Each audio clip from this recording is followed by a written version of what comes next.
पैसे पैसे के मोहताज हो जाओगे तुम। फिर मैं देखता हूं कि तुम्हारी बीवी कितने अरसे साथ देती है तुम्हारा। ठीक है, अगर आपका यही फैसला है तो कर दीजिए मुझे जायदाद से आग,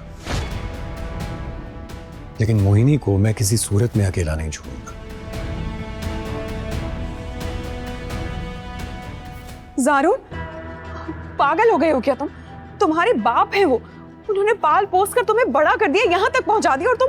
अंकल, मैं आपसे माफी मांगती हूँ, और खुदा के लिए ऐसे मत करें, हमें माफ कर दें। उठो, ये क्या कर रही हो तुम? समझाओ इसे, उठो।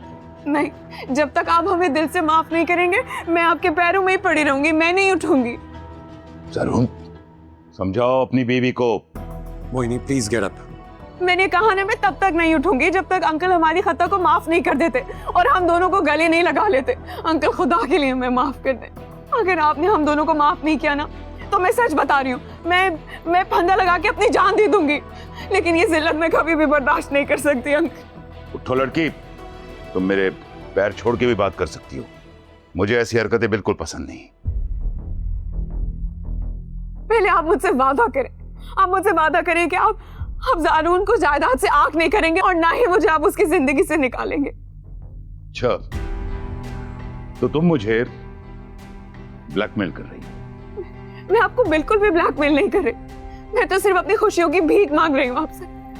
अंकल, खुदा के लिए, इस दुनिया में मेरा ज़ारून के सिवा कोई भी नहीं है, सिवाय ज़ारून के मेरा और कोई सहारा नहीं है। और अगर खुदा न खास्ता मुझे ज़ारून ने छोड़ दिया तो मेरे पास कोई दूसरा रास्ता नहीं है, मैं वापस अपने घर नहीं जा सकती, और मेरी वजह से उसका जायज हक उसे नहीं मिलेगा तो ये बात मुझे जीते जी मार देगी।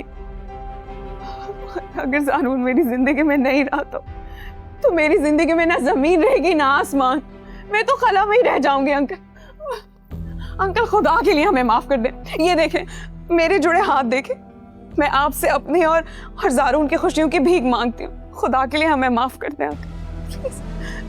माफ करने वालों को तो अल्लाह ताला भी पसंद करता है ना, तो आप भी हमें माफ कर दें प्लीज। ज़ारून, तुम, अंकल प्लीज माफ कर दें।